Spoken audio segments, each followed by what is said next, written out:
वो गाना है ना, चल नई शुरुआत कर, भूल कर जो हो गया, हाथ पे यूँ हाथ क्या धरना। तो चलिए शुरुआत करते हैं और शेयर करती हूँ अपनी न्यू जर्नी। लाइफ में बहुत बड़ा चेंज कर लिया है मैंने। मतलब हूँ तो मैं हाउसवाइफ हूँ, बट नाउ अब मैं एक एस्पिरेंट भी हूँ, जो कि पढ़ाई लिखाई फिर से स्टार्ट कर दी है मैंने।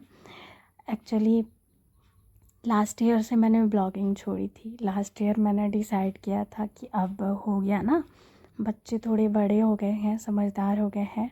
अब ऐसा है कि अगर मैं बैठी हूँ स्टडी करने तो ये नहीं है कि मुझे बीच में ही उठना पड़ेगा, बार बार, एक बार नहीं 1000 बार। और लाइफ स्टेबल लग रही थी, तो मैंने सोचा कि चलो अब फिर से अपनी ख्वाहिशों को जीना, अपने सपनों को पूरा करना स्टार्ट करते हैं।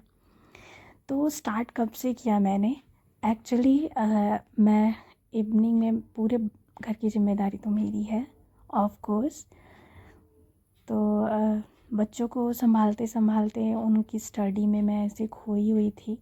उनकी पढ़ाई, मतलब उनका होमवर्क, उनकी केयर, और यूट्यूब भी चल रहा था साथ में। बट अचानक से मुझे माइग्रेन की प्रॉब्लम हुई थी, और फिर मैंने यूट्यूब सोचा कि अब मैं करूँगी नहीं, फ़ोन वोन पे नहीं देखूँगी। मैंने दवाइयाँ भी ली, कुछ कंट्रोल हुआ। बट जैसे ही मैं फ़ोन वोन यूज़ करती दोबारा से हो जाता, तो काफ़ी टाइम तक मैंने डिसाइड किया था कि कुछ दिनों के लिए छोड़ देते हैं।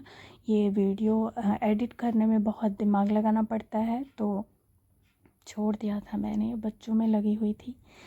न्यू सेशन स्टार्ट हुआ था लास्ट ईयर बच्चों का, तो न्यू बुक्स आए हुए थे। मैं खुद जाके अपने हस्बैंड जी के साथ लेके आई थी, और मतलब 2 दिनों तक उन बुक्स को लेके मेरी एक्साइटमेंट इतनी ज़्यादा थी। मैंने उन पे कवर लगाया, स्टिकर्स लगाए, इन लोगों का सब नेम वेम सब किया। तो एक दिन मेरे हस्बैंड आए हुए थे लंच के लिए, और मैं वही कर रही थी, तो उन्होंने मुझे टोका कि बच्चों से ज़्यादा तो तू एक्साइटेड है इन बुक्स को लेकर के। मतलब एक पल को ऐसे लगा जैसे किसी ने मुझे आईना ही दिखा दिया हो। मतलब एक टाइम ऐसा था कि मुझे इतना प्रेम किताबों से, पढ़ाई से, अपने मतलब करियर ओरिएंटेड गर्ल थी, मुझे कुछ करना था। और कैसे खुद को मैंने इस मतलब ये हाउसवाइफ वाले दायरे में, एक तरीके से कहूँ बंधन में, ऐसे बांधा कि टोटली मैं इन सारी चीज़ों से बिल्कुल अलग ही हो गई। और ख़ुद को बहलाया था मैंने ये कह के कि मैं यूट्यूब पे काम करूँगी, एज अ हाउसवाइफ भी रहूँगी, और यूट्यूब पे काम भी होगा मेरा धीरे धीरे। अगर यूट्यूब ग्रो हो गया तो फिर मुझे कहीं बाहर जाके कुछ करने की ज़रूरत ही नहीं है। मैं घर से अपने काम देखते हुए भी कुछ कर लूँगी, मतलब अपने शौक़ भी पूरे करती रहूँगी।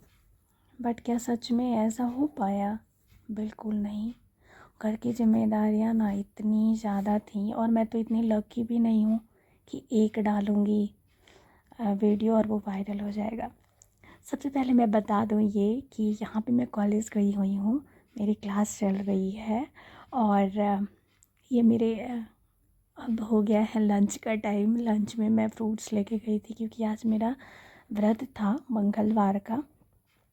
तो लंच ब्रेक के बाद एक क्लास और होती है, उसके बाद मैं सीधे घर चली आई थी।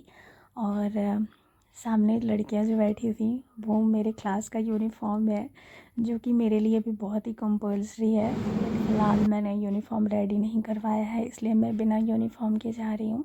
और मुझे बिल्कुल भी अच्छा नहीं लग रहा है, क्योंकि बाकी मतलब सारे बच्चे यूनिफॉर्म में आते हैं, एक मैं ही होती हूँ, या किसी दिन कोई एक और होता है जो बिना यूनिफॉर्म किया है, तो थोड़ा सा अच्छा नहीं लगता है। बट यूनिफॉर्म अभी रेडी नहीं किया हुआ है, इसलिए नहीं जा रही हूँ यूनिफॉर्म में। तो मेरी तबीयत भी ठीक नहीं थी, मैं जल्दी ही घर आ गई थी। घर आके फिर लग गई थी, चाय बनाई थी, मखाने भूनी थी, और सिर में बहुत दर्द हो रहा था मुझे। तो बैठ के आराम से अपने बेड पे मैंने पिया और थोड़ा सा रेस्ट किया 1 बजे तक। मैं आज पहले ही आ गई थी, 1:30 बजे तक क्लासेस होती है, मैं आज पहले ही आ गई थी। तो मैंने स्टार्ट कर दिया था पढ़ाई, पता नहीं मैं कहाँ थी।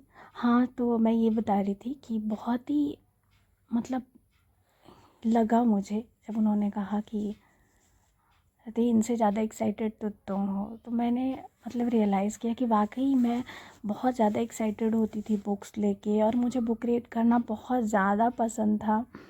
और कैसे मैं इन सब चीज़ों को छोड़ के फुल्ली एकदम घर में सिमट के रह गई हूँ।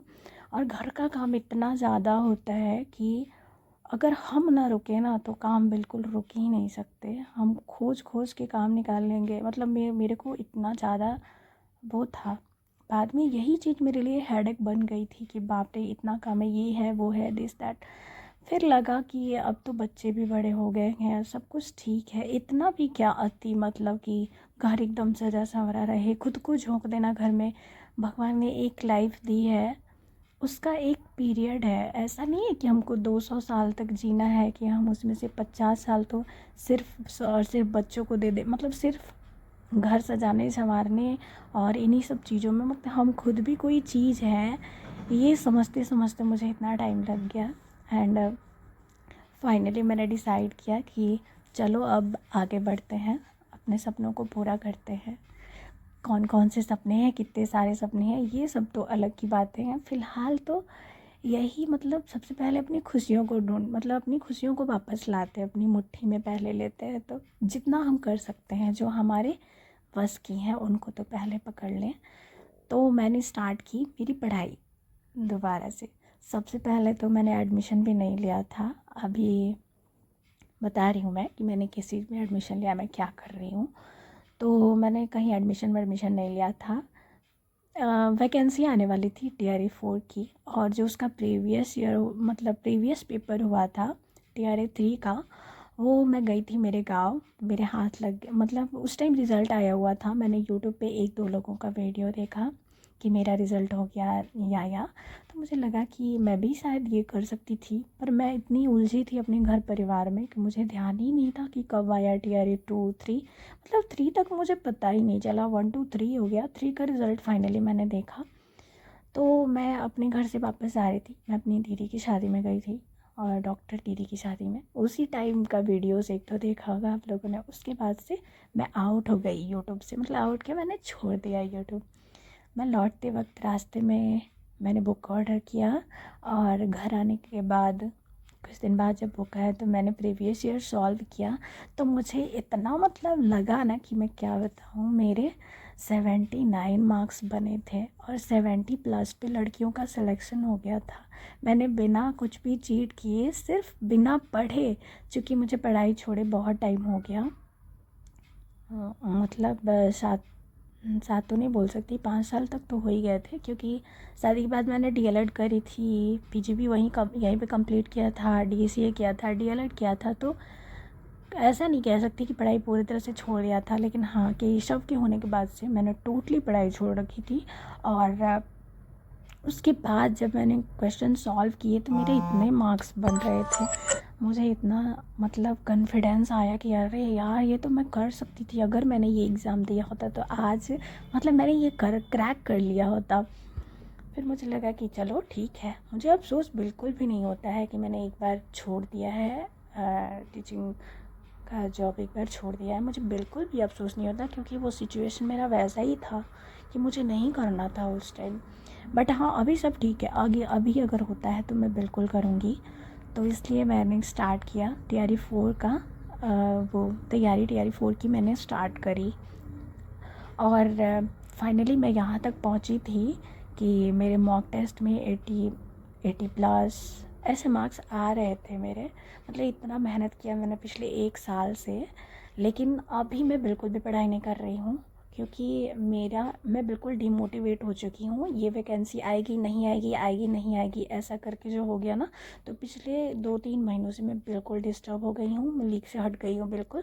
और अभी जो मैंने 1-2 बार मैं देख भी रही हूँ ना, तो मुझे लग रहा है कि मैं बहुत सारी चीज़ें अब धीरे धीरे मेरे माइंड से निकल रही हैं। तो अब अपने आप को यही कह के समझा है कि चलो इसको आएगा तो देखेंगे। और अभी मैंने B.Ed में एडमिशन लिया हुआ है, ताकि अभी मेरे पास टाइम है, एज है अभी बाकी, तो मैं टीजीटी पीजीटी के लिए भी एलिजिबल हो जाऊँ। अगर मैंने अपना 2 साल यहाँ पे वेस्ट किया, यहाँ पे बगल में ही मेरा कॉलेज है, काश मतलब इस बात का अफसोस है कि मैंने बिल्कुल पढ़ाई क्यों छोड़ दी।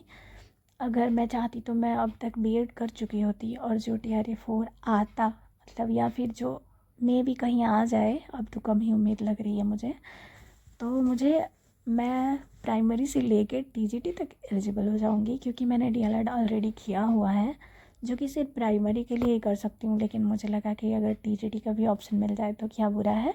तो बैठे से बेकार भली मैंने स्टार्ट किया मेरी बीएड। ये है मेरी न्यू जर्नी।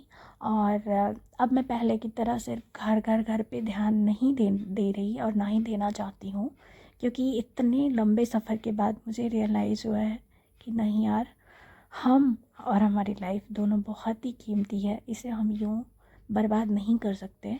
ये कह के कि हमारे मम्मी पापा की गलती कि उन्होंने हमारी शादी उस टाइम करी जब हम पढ़ना चाहते थे, पर हम किसी और को ब्लेम क्यों करें। और कब तक एक ही चीज़ को लेके ब्लेम करते रहेंगे। अब जो हो गया है सो हो गया है, वो चीज़ तो वापस आ नहीं सकती ना। ये सच है कि शादी होने के बाद इतनी जिम्मेदारियां हमारे सिर पे होती हैं, मतलब क्या ही, बहुत जिम्मेदारियां नहीं, एक्सपेक्टेशन बहुत ज़्यादा होता है इन लॉज का। उसे पूरा करते करते ना पता नहीं हम क्या से क्या हो जाते हैं। कहना तो यही चाहूँगी कि कभी भी परफेक्ट बनने की कोशिश मत करना, क्योंकि हमको कोई परफेक्ट कभी मान ही नहीं सकता। शायद हस्बैंड परफेक्ट वाइफ मान ले, बच्चे परफेक्ट मदर मान लें, लेकिन कभी भी हम परफेक्ट बहू नहीं बन सकते। तो मैं सारी लड़कियों से ये कहना चाहूँगी ना कि परफेक्ट बहू बनने की कोशिश तो कतई मत करना, क्योंकि तुम परफेक्ट कभी नहीं बन पाओगी। क्योंकि इस परफेक्ट बनने के चक्कर में पूरा घर परिवार अपने कंधों पे उठाने के चक्कर में और सब कुछ परफेक्ट करने के चक्कर में ना मैंने बहुत टाइम बर्बाद कर दिया है। पर अभी भी नुक्स निकल ही जाता है कि ये कमी रह गई, वो रह गई, दिस दैट। तो फिर छोड़ो इसे, परफेक्ट मत बनो। अपनी जिम्मेदारियां जितनी हैं, जितनी तुमसे निभ पा रही है उतनी निभा दो। मैं कोशिश तो यही करूँगी कि अपनी इस मतलब सोच पे आगे मैं कायम रहूँ। तो यही सब चल रहा है। एंड नाउ शेयर नहीं करना चाहती थी कि मैं क्या कर रही हूँ, बट मैं कर रही हूँ इसलिए ताकि हाँ एक कमिटमेंट हो जाए। मैं कर रही हूँ, मुझे करना है। मैं खुद से ही मतलब खुद को ही चैलेंज दे रही हूँ कि चलो शेयर करो, डर क्यों रही हो। मतलब इसमें डरने वाली क्या बात है, जो होगा वो देखा जाएगा। लेकिन लाइफ में जो चल रहा है वो तो चल रहा है ना, जो कर रही हूँ वो तो कर रही हूँ। तो फिर छुपाना दिखाना ये क्या, मतलब जो हूँ सो हूँ, जैसी हूँ वैसी हूँ। जो चल रहा है जो चल रहा है, पढ़ रही हूँ तो पढ़ रही हूँ। कुछ नहीं कर पाऊँगी, नहीं कर पाऊँगी, नो प्रॉब्लम। सबसे ज़्यादा खुशी इस बात की हो रही है कि अभी मैं सेटिस्फाइड हूँ और मेरे को बहुत अच्छा लगता है पढ़ाई करना। तो ये सब चल रहा है अभी लाइफ में। और कोशिश कर रही हूँ, मतलब करूँगी कि मैं वीडियोस अब अपलोड करूँ। क्योंकि जब मैंने शुरू किया था यूट्यूब तो ये भी कुछ सोच के ही शुरू किया था, ऐसे नहीं छोड़ देना चाहिए। अच्छे खासे सब्सक्राइबर्स हो गए थे मेरे, अच्छी खासी चल रही थी सब चीज़ें। लेकिन अब ट्रैक बिल्कुल चेंज होने वाला है ना। तो मुझे वो डांस करना, वो भोजपुरी गाने, वो सब चीज़ें मेरे को बिल्कुल भी पसंद नहीं थी। बट एक टाइम ऐसा था जब यूट्यूब को ग्रो करने के चक्कर में मैंने बहुत कुछ किया, वो भी जो मुझे नहीं पसंद था। बट चलो अब मैं कोशिश करूँगी कि रियलिटी दिखाऊँ जो मैं हूँ रियल में। पहले भी रियल ही थी, लेकिन हाँ कुछ चीज़ें थी जो मैंने यूट्यूब को ग्रो करने के लिए करी थी। जैसे कि रील्स बहुत सारे बनाए थे मैंने। मुझे उस टाइप की चीज़ें मतलब नहीं कर पाती हूँ मैं, मुझे प्रॉब्लम तो होती थी, पर मैं कोशिश कर रही थी। मैं उसे मेहनत का टैग देके, अब ये मेहनत है, इससे मैं ग्रो कर जाऊँगी। मैं रियल यही हूँ कि मुझे पढ़ना लिखना पसंद है। मैं मतलब करियर ओरिएंटेड थी और परफेक्ट बहू बनने के चक्कर में मैंने सब कुछ छोड़ के घर परिवार संभालना स्टार्ट किया। और 4-5 साल 6 साल मैं इतना डूबी इसमें कि मैंने बहुत अपना कीमती टाइम गंवा दिया मैंने। और अब ऐसा लग रहा है कि स्थिति सब कुछ ठीक है, बच्चे बड़े हो रहे हैं और सब कुछ संभल सा गया है। तो मैंने रिस्टार्ट करी है मेरी स्टडी और ये है मेरी न्यू जर्नी। सो आप मुझे पसंद करते हैं तो मुझे बेस्ट ऑफ लक ज़रूर बोलिएगा मेरी न्यू जर्नी के लिए। और मैं खुद को ही चैलेंज कर रही हूँ कि मुझे कायम रहना है अपने इस जो कुछ भी मैं कर रही हूँ इस पर मुझे कायम रहना है। तो अच्छा लग रहा है मुझे आज ये सब कुछ अपने शब्दों में बयां करके कि यस मैं ऐसी हूँ, मैं ये कर रही हूँ। तो अभी मैं 1 बजते ही मैं अपना ये जगह छोड़ूंगी, क्योंकि बच्चे भी आते हैं 1:30 बजे के बाद, और 1 बजे के बाद से पतिदेव आते हैं। मेरी क्लासेस 1:30 बजे होती हैं, तो वो मुझे 1:30 बजे पिक कर लेते हैं कभी अगर निकल गए तो, अदरवाइज़ मैं चली भी आती हूँ खुद से। और मेरे आने के बाद ही केशव आता है, और केशव के आने के आधे घंटे बाद बेटू आती है। तो इस तरीके से सब कुछ मैनेज हो जा रहा है, मेरी क्लास भी, मेरा घर भी। मोस्टली सुबह में हम दोनों हस्बैंड वाइफ मिलके ब्रेकफास्ट लंच सब प्रिपेयर कर लेते हैं, ताकि 10 बजे मुझे जाना होता है, 9 बजे उनको जाना होता है, और 8:30 बजे बच्चों को जाना होता है। तो इस तरीके से सब कुछ चल रही है लाइफ में। आई जस्ट होप कि मैं सब कुछ कंटिन्यू कर पाऊँगी और सब कुछ ठीक रहेगा भगवान की कृपा से। 1 बजते ही मैं यहाँ से उठ जाऊँगी। अभी मेरी तबीयत थोड़ी सी ठीक नहीं है, कोल्ड हो रखा है, तो मैं यहाँ पे चाय बैठ के पी रही थी और मुझे काफ़ी अच्छा लग रहा था। मुझे नहीं पता कितने व्यूज़ आएंगे, आई नो वेल, पहले तो बहुत आते थे, अभी नहीं आएंगे। 1 बज गया है, मैं चलती हूँ, बाय, फिर मिलूँगी।